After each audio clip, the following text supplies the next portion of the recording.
سیاحتی مقامات کمراٹ اور لواری ٹاپ میں برفباری کے بعد ملک بھر سے تو لوگ آ ہی رہے ہیں، دوسرے ملکوں سے بھی سیاح گھومنے پھرنے یہاں پہنچ گئے ہیں۔ سید زاہد جان کی رپورٹ۔ لواری ٹنل اور وادی کمراٹ کے برف پوش پہاڑوں کے دلکش نظارے جو بچوں بڑوں سبھی کو بھاتے ہیں۔ سعودی عرب سے آئے سیاح قدرتی نظاروں سے خوب محظوظ ہوئے۔ My opinion about Kumrat, it is so nice, so nice,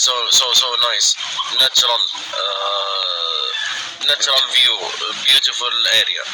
برف میں کھیلتے بچوں کی خوشی دیدنی ہے۔ میں بہت انجوائے کر رہی ہوں اور میں بہت مزہ آ رہا ہے۔ بہت اچھا ہے، بہت زیادہ سردی ہے اور روڈیں بھی صاف ہیں، بہت مزہ آ رہا ہے۔ سفیدی سے ڈھکی وادی کمراٹ اور لواری کے برفیلے پہاڑ دعوت نظارہ دے رہے ہیں۔ سیاح کہتے ہیں موقع ملا تو آئندہ بھی آیا کریں گے۔ زاہد جان، سما، دیر۔ کھیل کے میدان سے آپ کو خبر دیں گے، پاکستان